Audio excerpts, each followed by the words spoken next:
Good afternoon, everyone.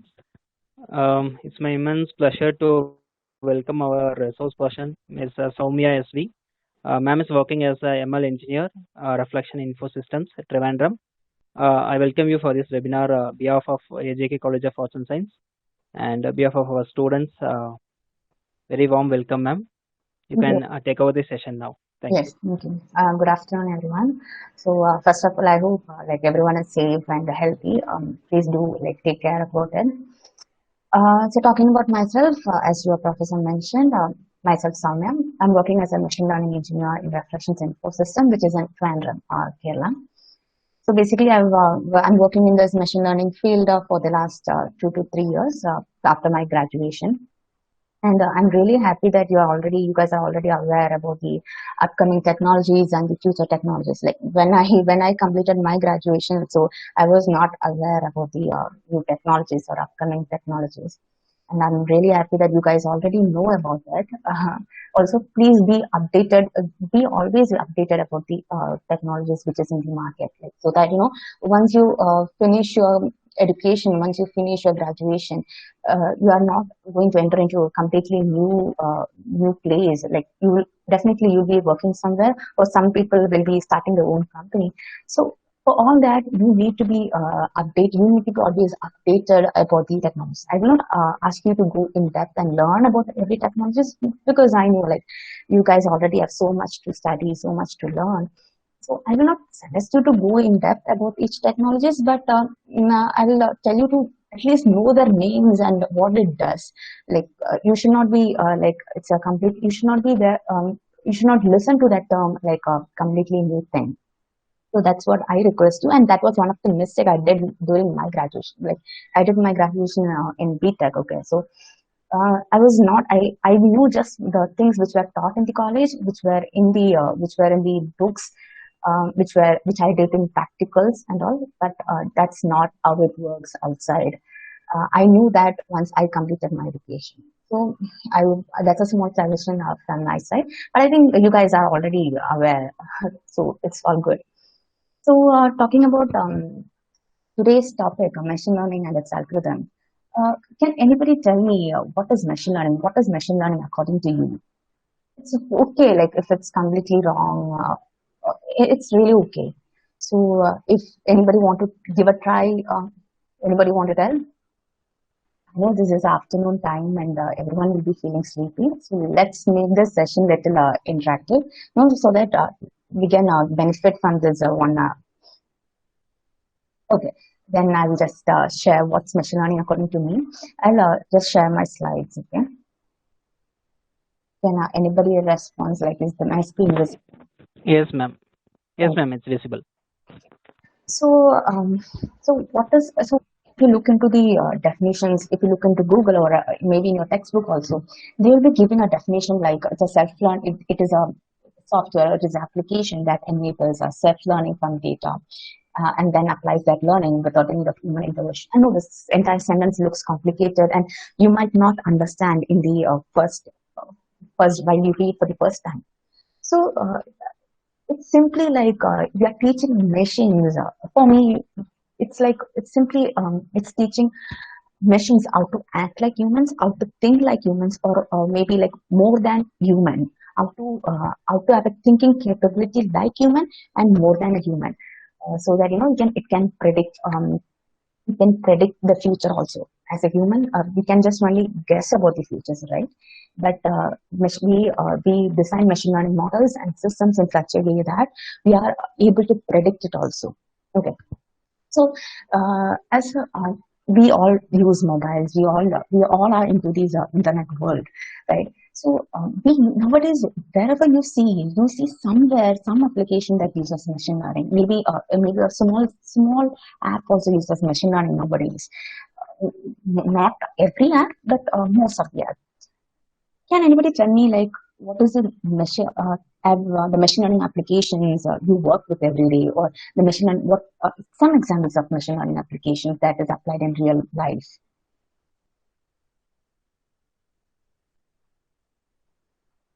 Anything, any applications that has been used by machine learning? I'm sure like you guys already use, yes, anybody? Students, please interact. Otherwise, you can post your queries in the chat box as well. Yes, that's also fine. Uh, so I also want to like, you should always ask your doubts, okay? Like I was also like this once. I was also like when I also had the fear that maybe this doubt is small, or this doubt is this doubt of the answer of this doubt. Everyone might know. I am the only person who don't know. Don't think like that. That's a big mistake.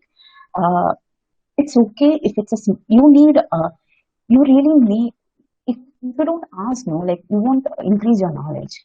So you should ask questions, even though if you feel that's a very small doubt, that's okay. Hmm? Okay. So so I was talking about these applications of machine learning. Mhm. So I'm sure you guys use mobile phones every day. So yeah, in most of the phones nowadays, it has a feature of facial recognition, right? Uh, we can just unlock our phone using our face. So that's the simplest application of machine learning that we are interacting with in everyday life. Okay.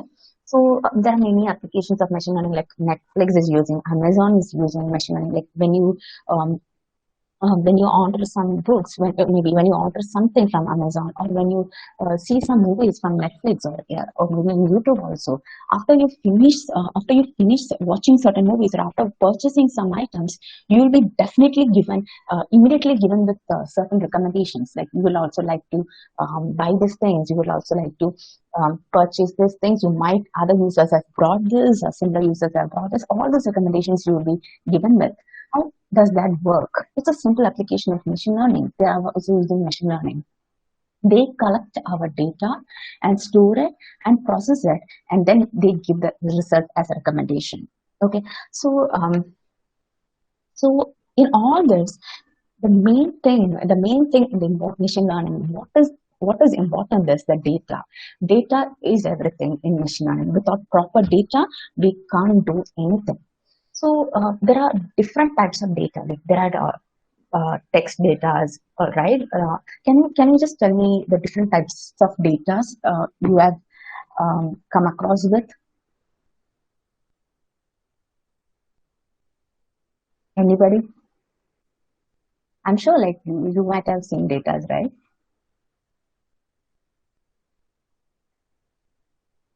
So there are different types of data, like text data is there, voice data. Everything is data: voice data, video, audio, signals, everything is data. Okay. So as a data scientist, or when you become a machine learning engineer, or when you become a data scientist, um, you would be given a data, and then you would be asked to train the machine, or make the machine learn and predict the output. Okay.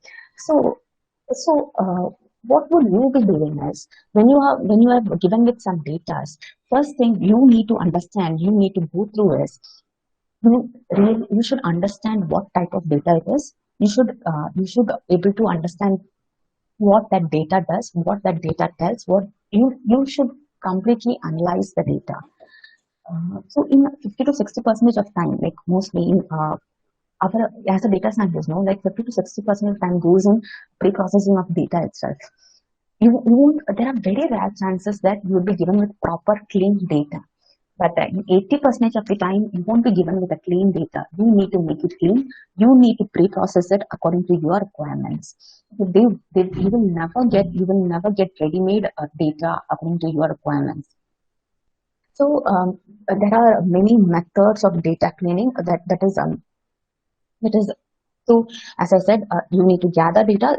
So you can data are already available in many. So if you need to practice using some data, no, it is already available in many sites, in like Kaggle. If you haven't heard about Kaggle, if you are hearing this for the first time, please make note of it. Kaggle is a great resource for dealing with, for getting many data, also working with many data, playing with many. You can like literally, there are many ready-made notebooks available. You can just go through it. Also, they provide like they come up with many challenges every week. Okay, so you can just try that out. That's That's what I did before I started my career in machine learning to understand how machine learning works. Okay. So I was talking about data pre-processing. So after you get the data, you need to pre-process the data, and that's a very huge task. Okay, 60 to 70% of time will go in that money.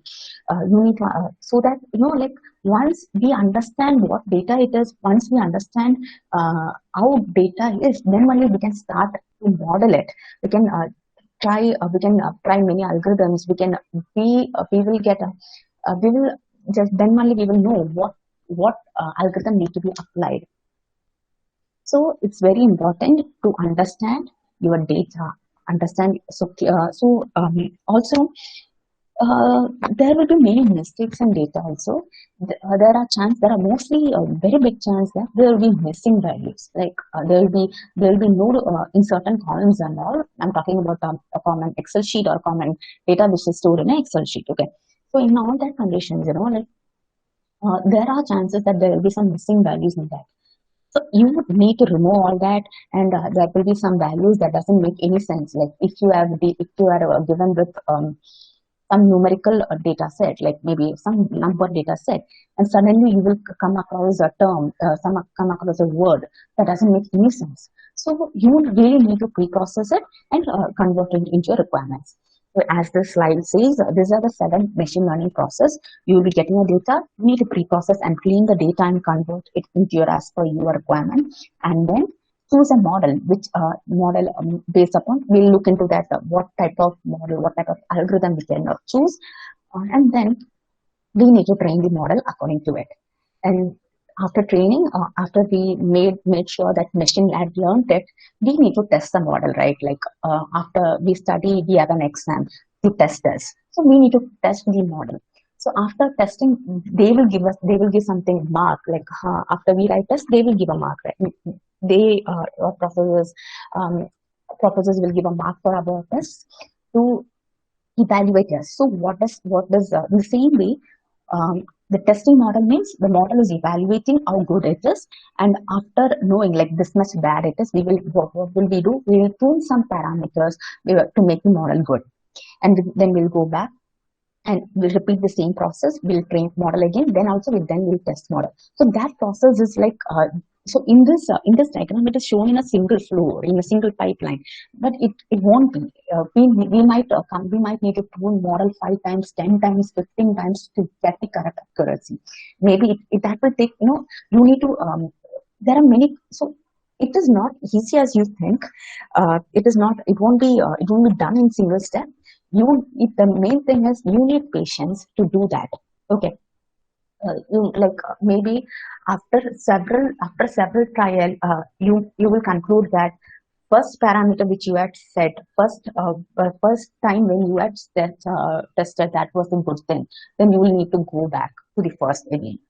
Okay, so this is the exact flow what happens over here.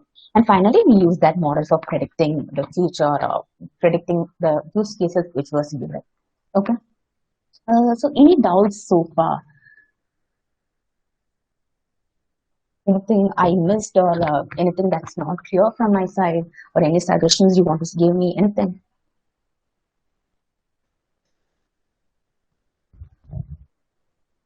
Well, I hope like everything is clear. So, machine learning. Is somebody want to ask something? Okay, okay. So, so I said you're like we need to choose a model. Like after understanding the data, we need to choose a model. So after understand, so how do we do that? So basically, machine learning is classified into this is the main supervised, unsupervised, and reinforcement. It is also categorized. There are many more categories. Okay, like semi-supervised and all. But I'm not going into detail of that. I will just concentrate on this 3 or maybe this 2: supervised and unsupervised. So what is this supervised algorithm and what is this unsupervised algorithm? I'll just tell what reinforcement learning is, maybe after telling what is supervised and unsupervised. Um, so do anyone have idea of what supervised learning is? Maybe example of it.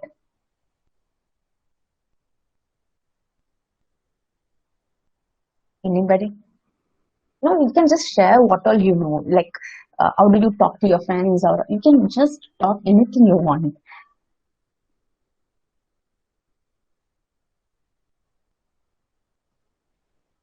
Okay. Um, so basically, supervised learning is um, it's basically like what we do. Let's assume like there is a kid, and we want to teach kid what cat is and how cat looks like and how dog looks like. Okay, so what will we do? We will show a cat to that kid and make her learn that this is a cat, and then similarly we will show her a dog and make her learn like this is a dog. So this is how we make a kid. This is a growing stage of the kid, right? This is how we teach our kids, or right.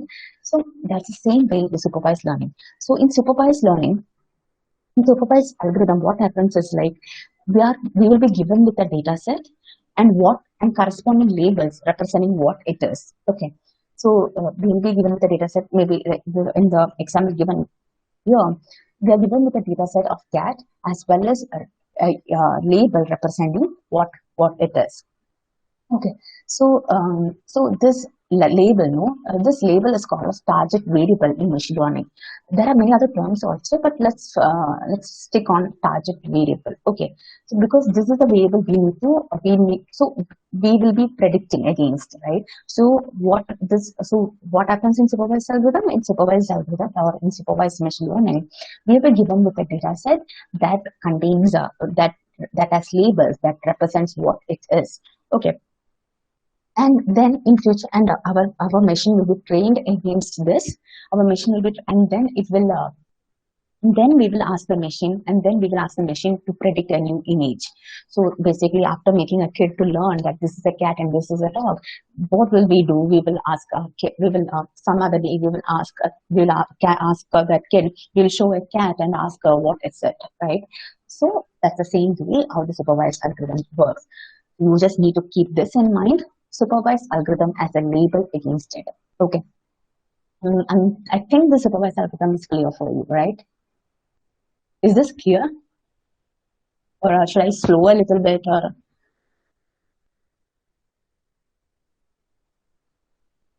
Or anyone? Anyone?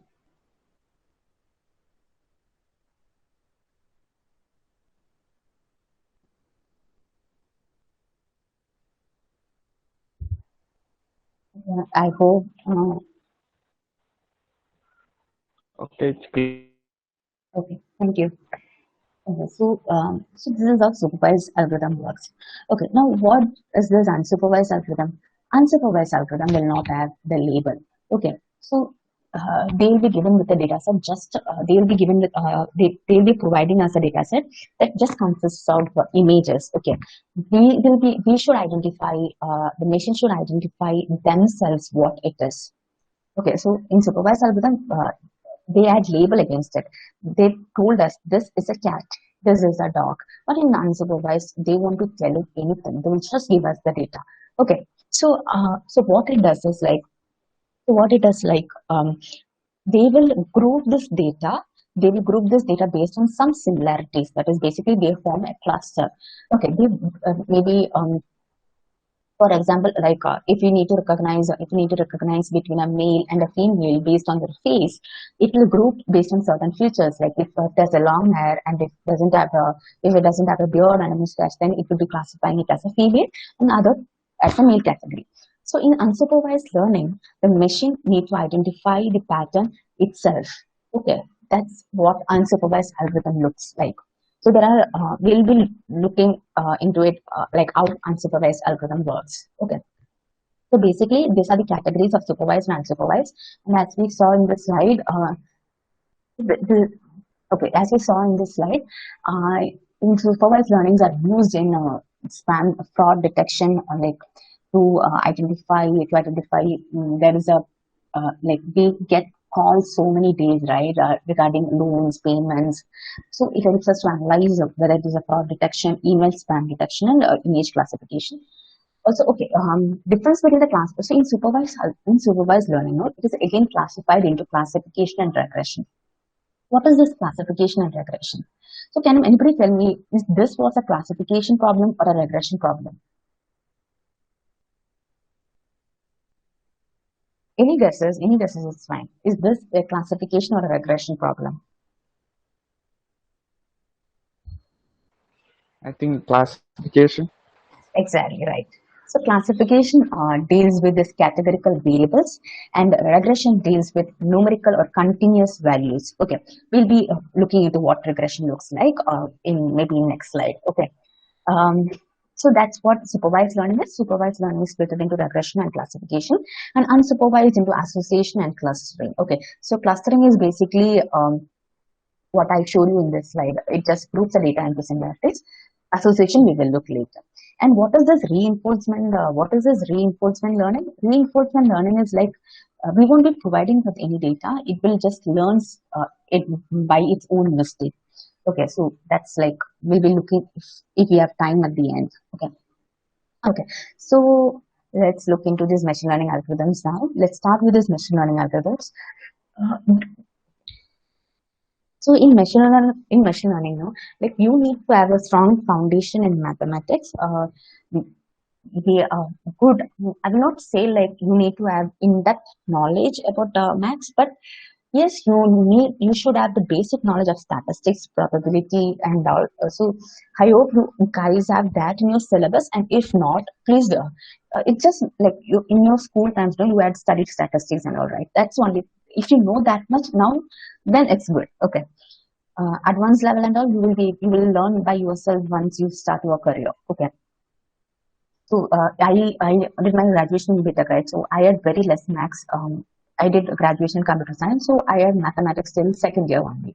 So when I started my career, I completely had lost my mathematics background. Like I was stuck somewhere there. It took some time to recollect everything that I had done in my schooling time. So it would be better if you guys go learn from now or recollect that from now. Okay.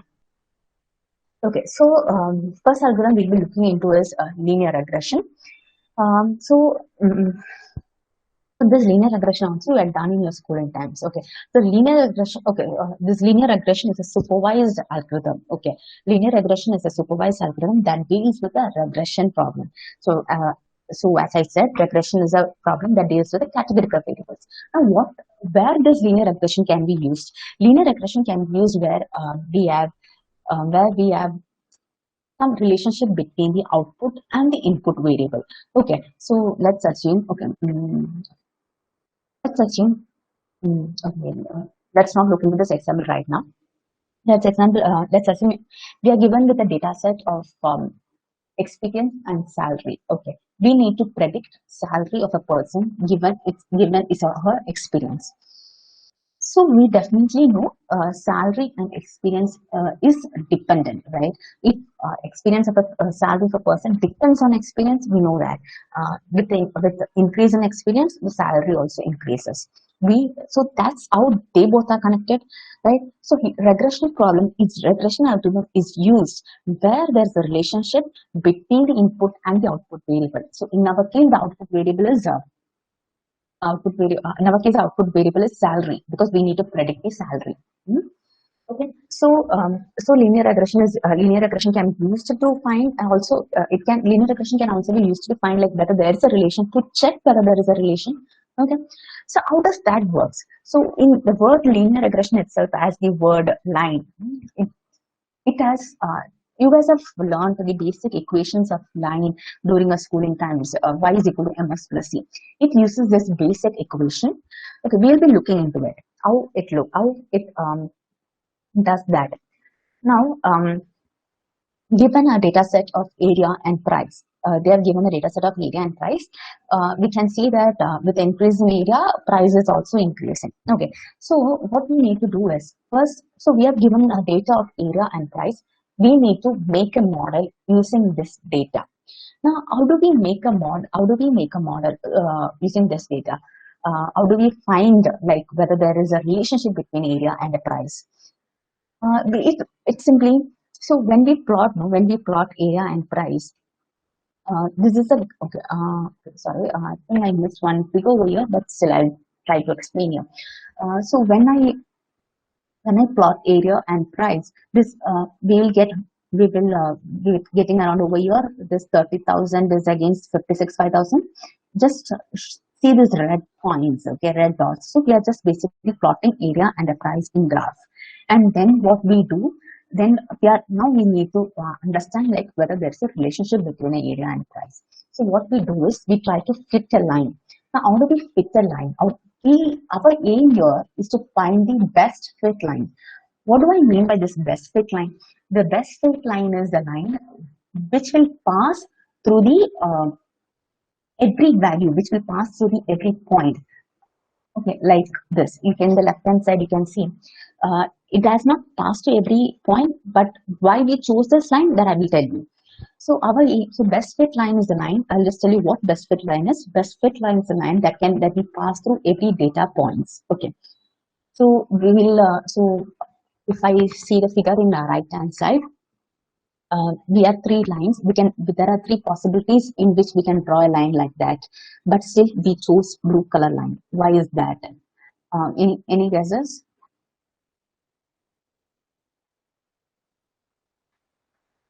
Okay, that's because what we do is how do we choose this best fit line is why did we avoid this orange and red line and still we chose this blue line is we find a difference. We find there is something called as residual of sum of squares error. Okay, so we need to minimize that error. We calculate this error. How do we calculate this error? We will find these red points are the points where our original data is located, right? So don't get scared about all this mathematics.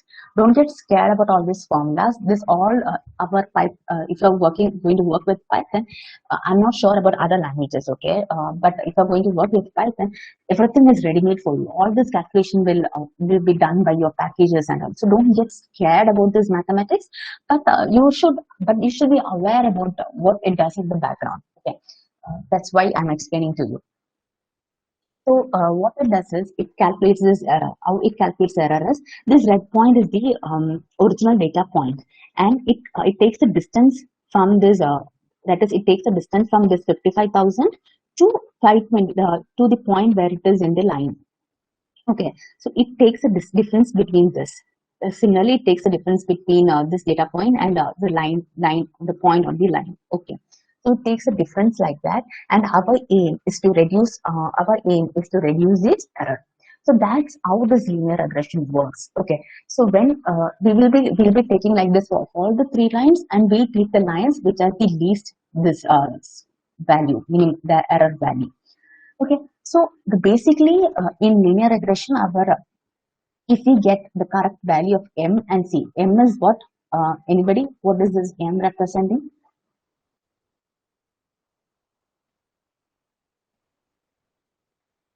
So m is the weight and m is the slope and c is the intercept. Okay. So x is the input variable. So in our case, we need to predict the price, right? So price is the output variable, y is equal to price, and x is the input variable. That is, we'll be giving the area as the input. So we need to. So what we're doing is we need to find correct m and c. If we are able to find exact correct value of m and c, then we'll be able to predict any new values. So by finding this best fit line, what basically we are doing is we are finding the slope and intercept of this line. We are finding what is the slope and intercept will be accurate for this model. That's what we are doing. Okay, I'll just show you an example how it does in Python. Okay, have you guys worked with Google Colab?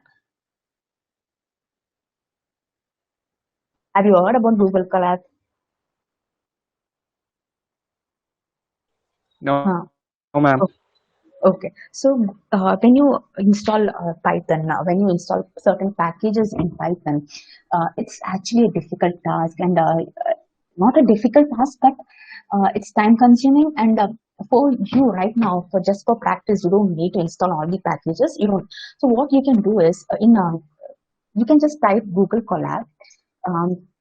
It is a ready-made notebook where all the packages are installed. You can just go to notebooks.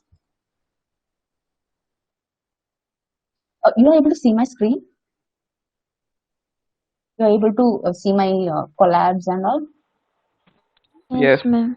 Ma'am, Oh, yes. we can see that. okay. So we'll get a new notebook like this.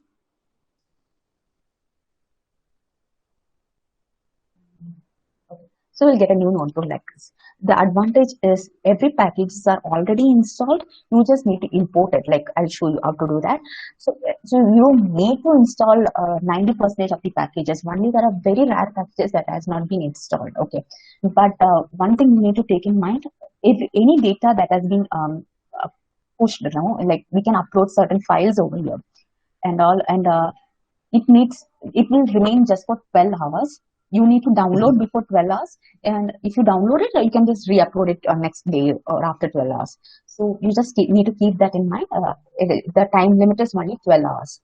Okay, so you can really practice a lot using Collab without installing certain packages. Okay, so I'll just show you an example of linear regression over here. My net is little slow. I'll just upload a data of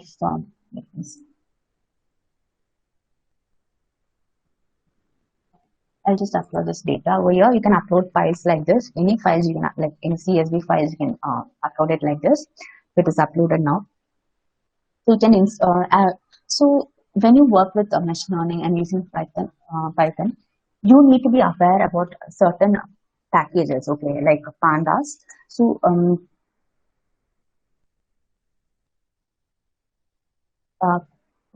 first of all, get a basic knowledge and get a basic understanding about Python, get a good understanding in Python, and then start learning packages like pandas and NumPy. I'll just show you the spelling of NumPy, even though we don't require it right now. So you really need to have you really need to know pandas and NumPy, because mostly you will be dealing data using these packages. You can do a lot. I told about pre-processing, right? You can do a lot of pre-processing using pandas. I use mostly pandas for pre-processing. So you should really invest time in learning pandas maybe in your free time, and it's very fun to do. It's not at all complicated. Okay, and okay, then I said you like all this calculation, your Python packages will do it for you. So for that, let's import from sklearn, import linear model.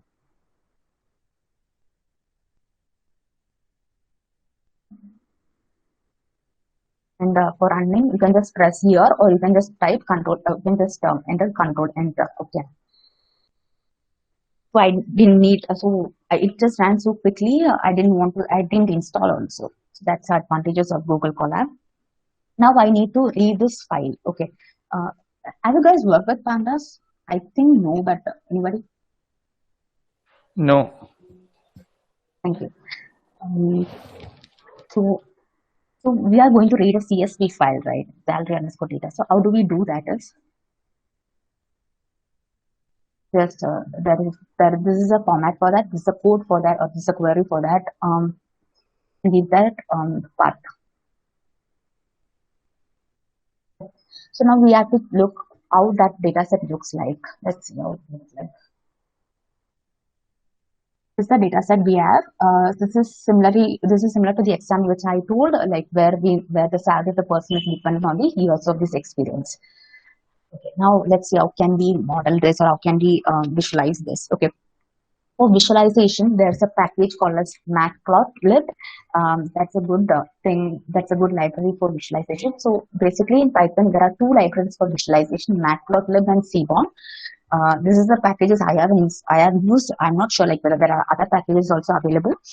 So you can try plotting many graphs using matplotlib and seaborn. Okay.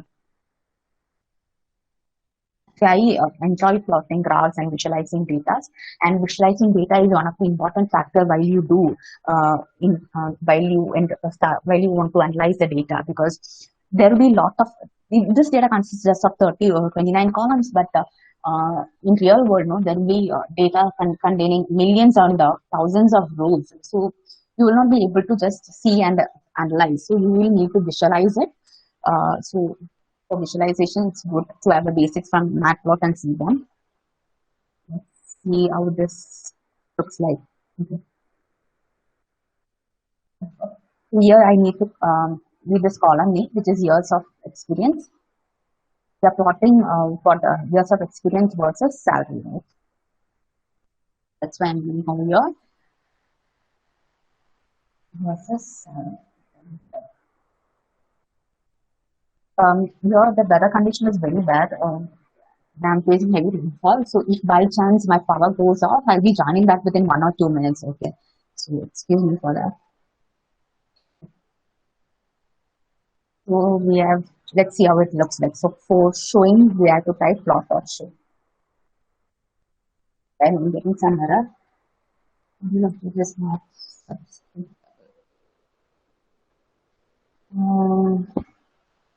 Why is that?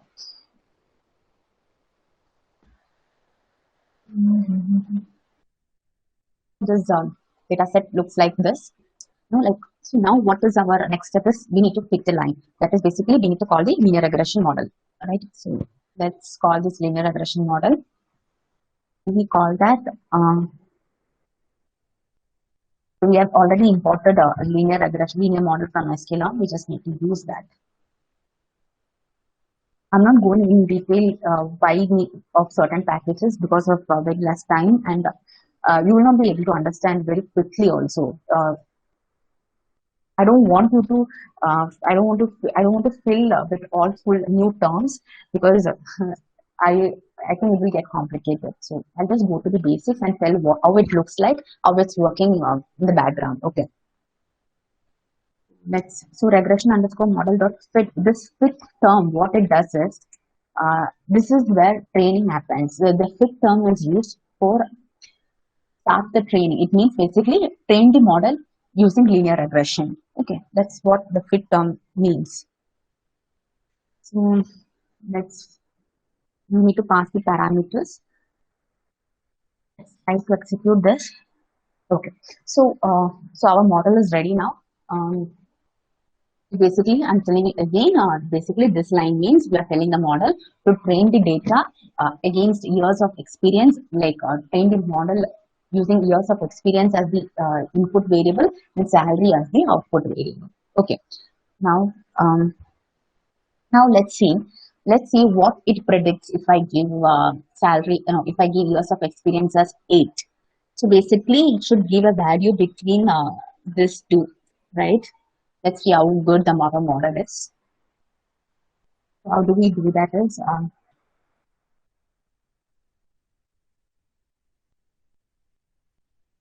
do you guys know Python? Some basics of Python, or is it there in your syllabus?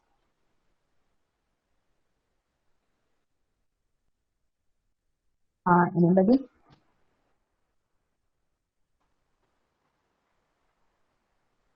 Have you like basics of, do you know basics of Python?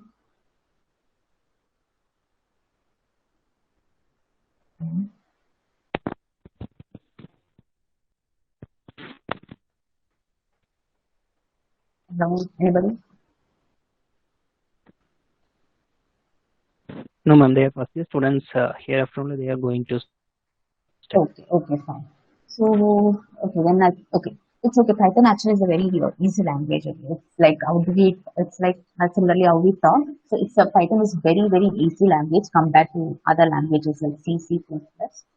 So don't need to really worry about Python or Python coding. Maybe if you see, since you're seeing this all for the first time, you might feel like this is complicated, but actually it is not. When you have the basics of like pandas and all, you will understand like this is very simple. You don't really need to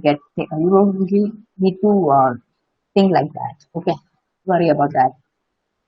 Okay, so I use the word. So for predicting something, we just need to use the word predict. So as I said, it's similarly like talking to a system. It just uses common language words. Okay. So I just passed 8. It returned this value. So let's see like whether it's good. Yes, it returned a value between these two, right? So our model is good, but how do we really check like whether our model is good or bad? Actually, there are many measures. I'm not going in depth of that. There are many measures like R square, R means, many measures like that. Okay. you can look into it. So that's how we evaluate how good our model is. Not like I just showed you how to predict it. Okay, so that's all about linear regression. Okay. Also, I'll just show you one thing. I told you, right? V y is equal to mx plus c. Mx plus c, where m and c is our slope and the intercept. So our aim is to find good m and c. So that what basically what linear regression model all it does is it just finds the good it just finds m and c, correct value of m and c for our model. So let's see what is the value of m. Okay, so for seeing the value of m, what we do is um,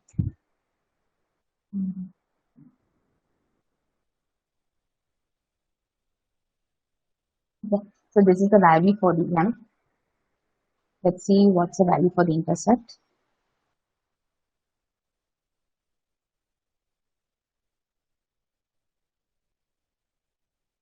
So this is the value, this is the m and c value. So let's try like whether we get the same value if we give. So basically our equation is y is equal to mx plus c means what? M is this one. Let's see that. Okay. The value of m, right? What is our x? X is our predicting salary. That is, we are passing 8. 8 is our input variable, right? So 8 plus intercept. Intercept is this.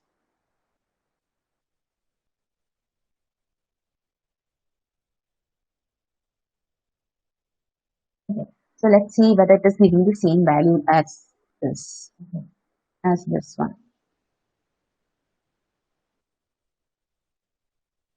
It's giving totally new value, but ideally, okay, that's because I think it's giving totally wrong value now. But actually, there's some mistake. Let's not waste our time. That I copied the wrong value again, I guess. Yeah. Now we have the same value. So ideally, what it did is it found m and c value for us, and that's what it proved, right? Okay. So that's how the linear regression works. Now let's look into the next algorithm. Is there any doubt on linear regression? Any doubts? Any clarifications?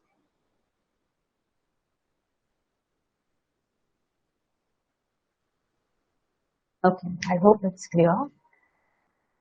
Next is logistic regression. So can anybody tell me logistic regression is a classification or a regression technique?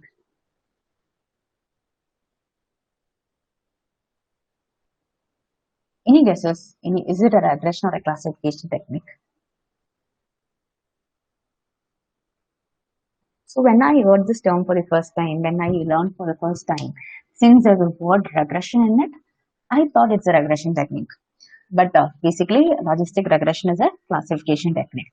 Now, as I said, what is classification? It just it deals with categorical variables. So in the left hand side, we have a data set like age. We have a data set of age and underscore insurance. So basically, our output variable is ag insurance and input variable is age. Okay, so given an age, we need to predict whether a person is having an insurance or not. That is output variable. Output value will just be from two options, 0 and 1. Okay. So if it is a 0, that means a person is not having insurance, and if it is a 1, a person is having insurance. So having insurance. So this is a categorical variable when you need to choose between some classes. Okay. So since we studied linear regression, what will we do? First, what would we do? We'll be plotting we'll be plotting it and see how this graph looks like. So when we plotted this age and insurance, this is how our graph looks like. So in linear regression, what would we do? We'll draw a line that will pass through the every points, which is ideally called as best fit line. So we'll be doing one second. I just missed some slides. Let me show you that images from my. Let me show that images from my.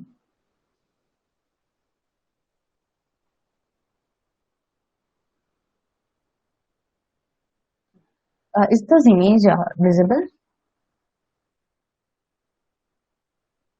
Is this image visible? Yes, ma'am.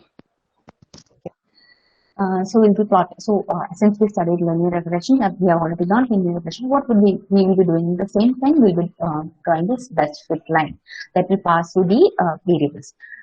But we can clearly see that it is not passing through every points. Like 90% of the data are outside these lines, right? So okay, we can go to that later. And if we need to predict, and we will, what will we do in logistic regression is we will set up the threshold value. Okay, set up the threshold value like in this condition, we will set up a threshold value like 0.5. So anything below 0, in any point that comes below 0, before this 0.5 or before this, there's a line, right? There's a line intercepting the best fit line. So any point that comes below left hand side of this will be classified into 0 and will be, and everything that comes to the right hand side will be classified as 1. So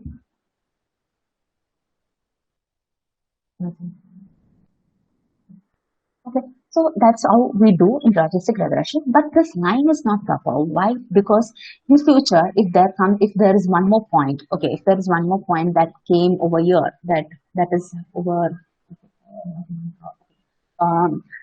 In future, if there one point comes on the right hand side, it will draw a line like this. So in this, what is happening? We draw a threshold 0.5, right? So that means everything that is that means everything that is left hand side to this line will be classified into one class, and everything from right hand side to this line will be categorizing into another class. So everything left hand side of this class, that is so basically the given data set, no, people are having age 40 or 30, 40 and all, is ideally they are having insurance. But when we draw this best fit line and the saw, it is categorizing into the wrong thing, no? Like we just told everything that goes to the left hand side will be categorizing into 0.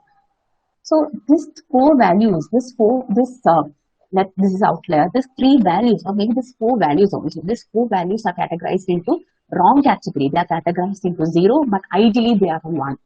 Okay. So these are the mistake that's happening when we draw a straight line. So to overcome that, what we do is we draw a S-shaped curve that looks like this. Now you can easily see it's covering all the data points. Also, 90% of all the 90% of the data has been categorized into correct classes. Also, this 2, 1, 2, 3, 4 have been not categorized, but that's okay. We won't be getting 100% perfect models anyhow.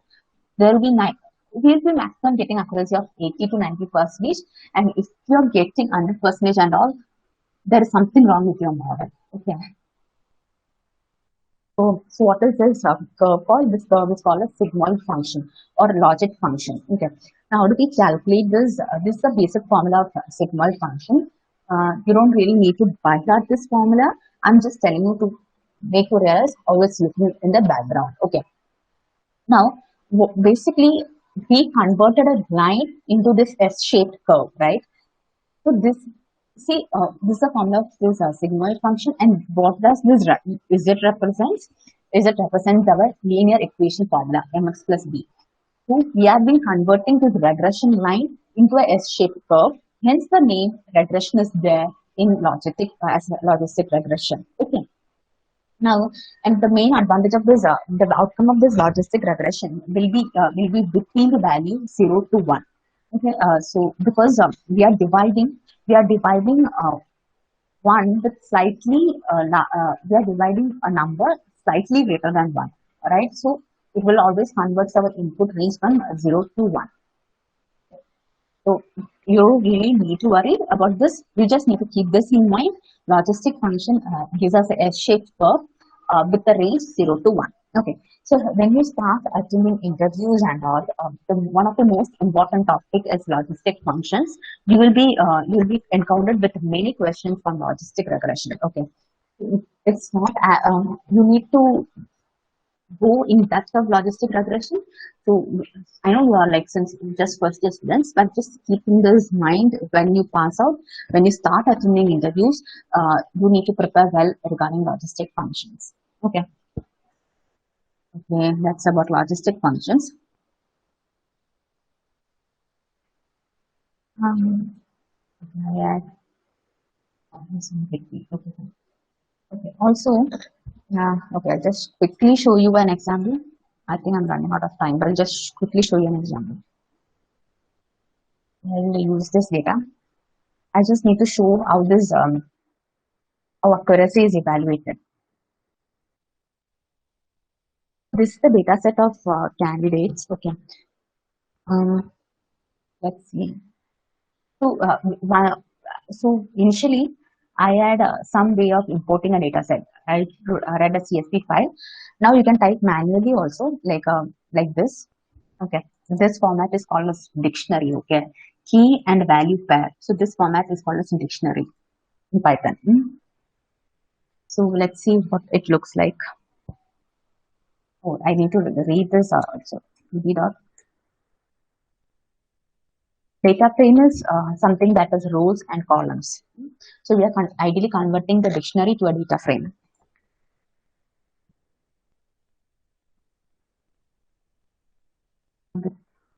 We need this as a column name. Like GMA and GPA should be the column name. So we will be giving it this.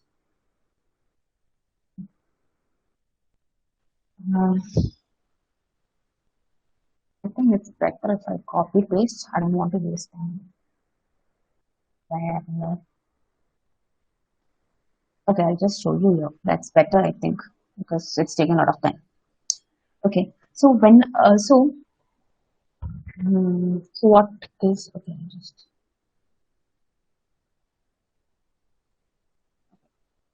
after so this is how much we have done. So we have just told the model what is this input and what is this output variable.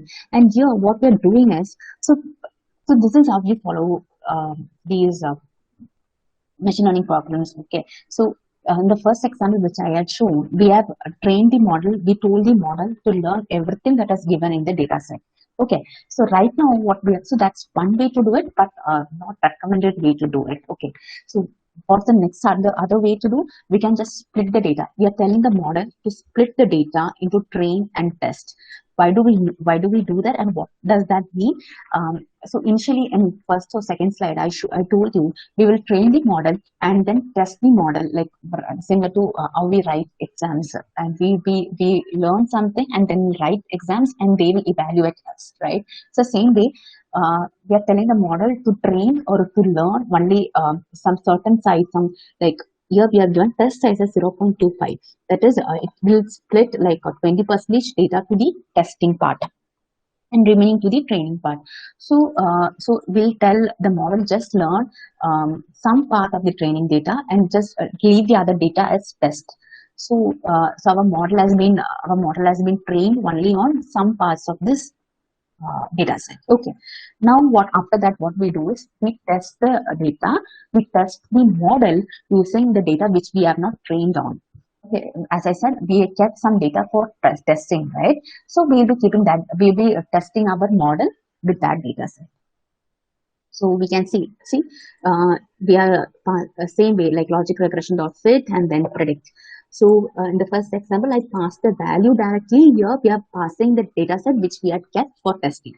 Okay, so now initially in linear regression, I told you, for knowing whether the model is good or bad, we have so many metrics like R square and R means. So in classification, we have something called as accuracy. Okay, we are asking us to print accuracy score. Now, how is this accuracy calculated? There is something called as confusion metrics. This is how this confusion metrics looks like. It's actually a little bit of confusion over there. Maybe you won't get it the first time, but I'll just try to make you a little bit easier. Okay. So this is how the confusion matrix looks like. This is how this confusion matrix looks like. This side consists of true positive, That is the first column, first row and first column consists of true positive. Now, what does this true positive means? True positive is simply like we predicted something. We predicted something correctly, and it is actually true. So let's assume we predicted, like we randomly guessed that a woman is having cancer. Okay, and that's actually true. So that's what true positive is. And what is this true negative? Opposite of this true positive. I'm talking about this TN. Okay, true negative is we guessed that a person is not having cancer and is actually not having. So that is true negative. So basically, true positive and true negatives are when we actually predicted something and it's actually correct. Okay. Now, what is this false positive? Uh, it's like we predicted, like we guessed a man is having cancer, right? We guessed person is having cancer, but he's not having. Okay, we guessed something positive, like we guessed something he's having, right? So, but actually he's not having. So I'll repeat that example once again. We predicted that a person is having cancer, but he's not having. Hmm. Now, what is this false negative? Same like opposite of this false positive. That is, we predicted he's not having cancer, but he's actually having. Okay, I'm sure, like I'm okay, like I can understand you won't get this in the first when you read it for the first time. But if you learn when you actually start learning this, try learning confusion. It's always better to learn confusion metrics with the examples. Okay, like I said, an example of a person having cancer. It's easy to remember. If you look into the terms, if you look into if you go and search for each definition, true positive, what is false positive, it will just confuse you more. It will confuse little more. So always keep something example in your mind. Okay. So accuracy is calculated like total positive plus total negative by 2. So that's how we get an accuracy score of 0.8, which means 80%. Okay. So this is how logistic regression looks like and how it works. Okay.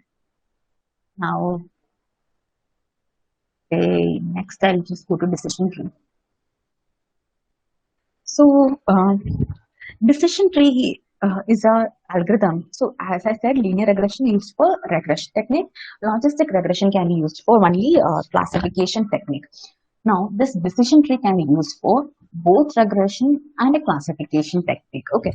Now, what is this decision tree? So decision tree is one of the most simplest algorithm that we can actually interpret, or we can actually imagine, visualize in our brain, because decision tree works in the same way like human mind works. Okay, so after you completed your schooling, you have been given with so many graduation options, right? You need BTech or BSc or diploma. You have been given with many options, and you choose the option after thinking many conditions, right? After thinking like, if I chose this, what would happen? And finally, you chose the decision which was right for you. So similar way, when the decision tree works. So decision tree is a tree-like structure. Uh, Tree-like structure where so consider this example where we need to um, make a decision like whether we should be allowed whether our kids should be allowed to play or not. Okay. So similar, this is an example of a classification, but we can do with regression also. So how this decision tree works is, we'll be taking something like, we'll be taking the first column outlook, that is, it checks condition whether it is sunny over. You have been using flow charts and all, right? So it's similar to that. uh, so it just checks this condition out, sunny, overcast and rainy. So if it is sunny, then it checks the other condition. So it checks each conditions like this. So similarly, our human mind works. Okay, one second, give me a second.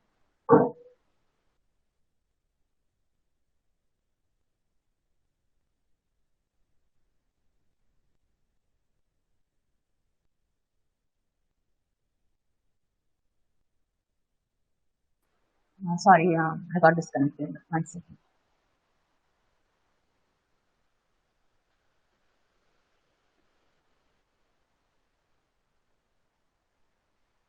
Mm.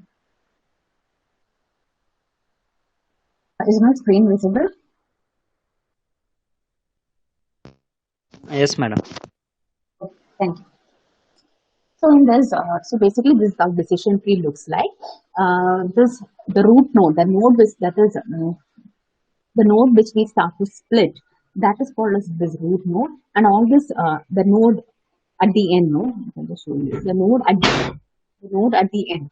That is called as leaf node because we don't we got the and we got an ideal answer. We don't need to split node. So that's the last nodes are called as the leaf node, and all the intermediate nodes are called as this internal node. Here the challenge of the decision tree will be like which node to be chosen as root node. We already know what would be the leaf node, no? Like we already know what we need to predict. So that's fine. So the main question is which node to be chosen as the root node. There are also a lot of mathematics goes. There are a lot of algorithm that takes place over there. These are the main algorithms like ID3 and CAS classification. I won't be going in detail of it, but I just want you guys to know that the nodes are splitted based on some algorithms. Not only this two, but these are the main algorithms used. Okay, you can maybe after getting a basic understanding of all this, you just need to get the basic understanding like how it works, not in that of anything. Okay, so that's how decision tree works. So this is now till now I was talking about this classification. I don't want to tell about the how depth of this max, so I'm just skipping it. Okay. So till now we will be talking about machine learning algorithms. I mean machine learning supervised algorithms. Now let's talk about unsupervised algorithm. I showed an example of how unsupervised algorithm works. Like it just groups data based on some categories, right? So that's basically clustering. We are clustering something based on some similarities. That's about clustering algorithm. That's what clustering does. So there are many algorithms for clustering also. Um, Let me show you some clustering algorithms. Yes. Okay, there are many types of clustering algorithms. Centroid based algorithms. Okay, I just want to make you aware about these names. Nothing. I'm not going to tell how it works. That's not needed at this point of time. I think. Okay. So these four are the different types of clustering: centroid-based clustering, density-based, distribution, and hierarchical clustering. I'll just tell you how the centroid-based clustering works because I think that's very easy to understand. When I started to learn machine learning algorithms, the algorithm which my favorite algorithm was the Siemens algorithm. Okay, so I'll just tell you how that works.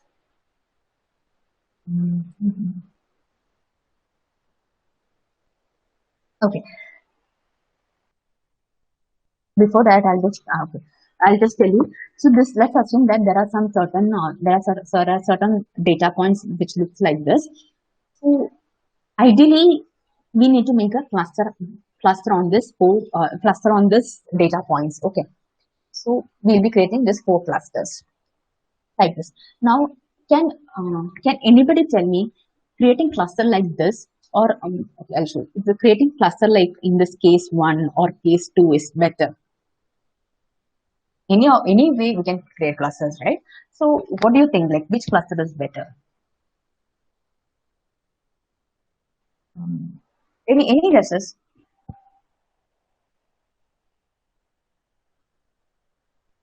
You can just guess and something like 1 or 2 randomly you can tell.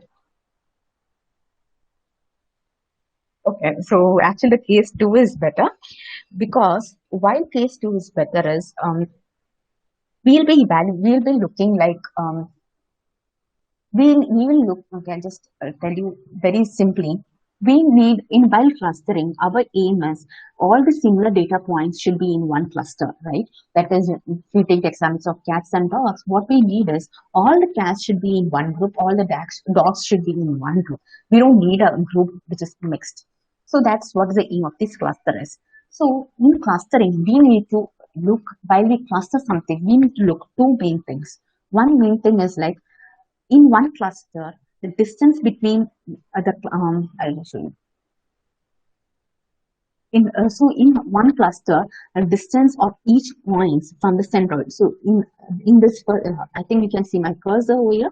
So the cluster which I have my cursor, the distance from each data point to the sender should be less. Okay, that is called as intra-cluster. So, and the distance between these two clusters should be large. So in this, the distance of two clusters is very less, right? So we should create clusters in such a way that the distance between two centroids are large and the distance within the clusters is less.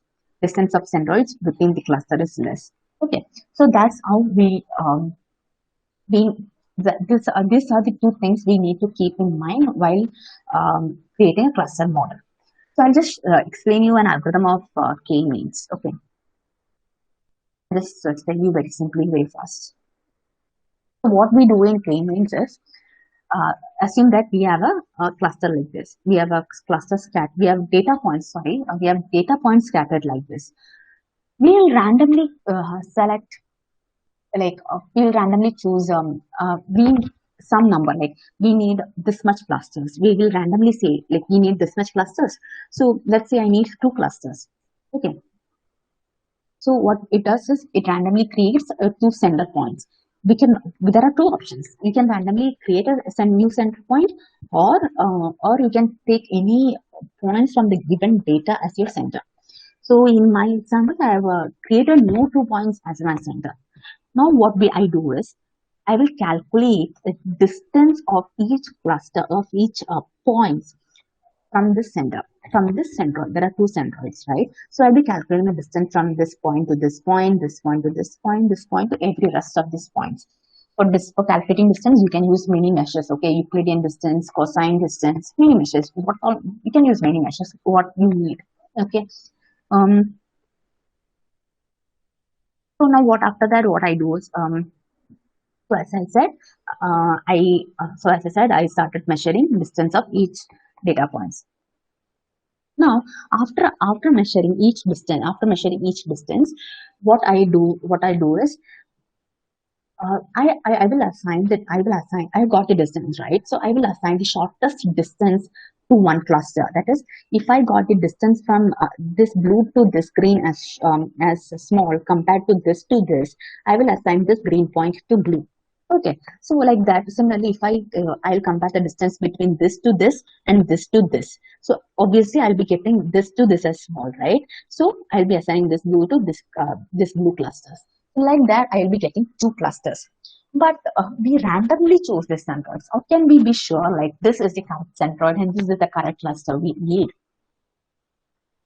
We know this is not the correct center because we randomly choose without any mathematics, without any logic, right? So what we do, we'll calculate the new center points.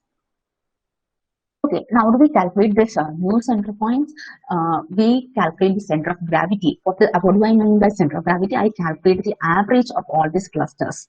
I calculate the average of all these clusters and move the center points. After calculating the average of this cluster, I got a new center point. Now the center point will be shifted to this.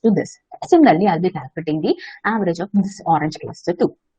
Now I'll repeat the same procedure. Like I'll be again computing the distance of this new data point to this cluster. I'll be computing new distance from this centroid to this data point. Again the same procedure, and again I will assign the shortest distance data points to one cluster. Okay. Now when do I stop this? When my centroids does not change. So when my centroids does not change, and when the points in the cluster does not change. When after many iterations we are still getting the same clusters, then we know like this is where we need to stop. So after many iterations we'll be getting something like this. Okay, this is how k-means works. So I didn't go to mathematics because it's not needed. It's not at all needed right now. Okay, so you don't really need to worry about like mathematics, internal working, how it does. No, nothing. Like you just need to know the basic concepts, which you will eventually get it once you finish your education. So you don't need to get panicked by thinking all these formulas, all the coding which I showed you. No, it's very simple. When I started also, I actually got scared by seeing all those codes, but it's not. Okay. So that's it. That's what I plan to take. I think it's almost time also. Yeah. Thank you. Thank you so much. Any questions?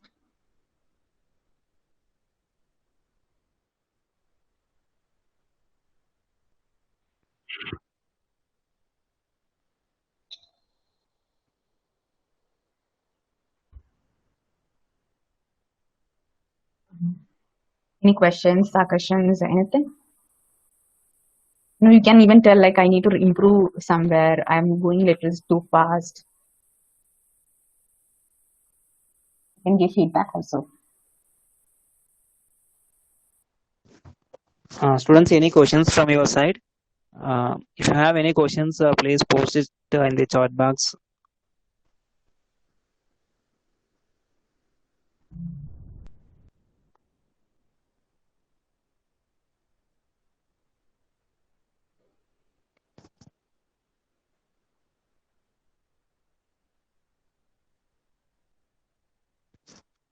I think no questions from their side, ma'am. Oh, so I think someone at Patmanabhan. Thank you, thank you. Okay, thank you, ma'am. I would like to thank our resource person for accepting our invitation from a busy schedule and enlightening us with the knowledge. Thank you so much, for ma'am. Thank you so much, ma'am. And I would like to thank all the professors and the students from various departments for attending the webinar. Thank you all. Thank you all. Thank you. It was my pleasure. Thank you. Thank you, ma'am. Thank you.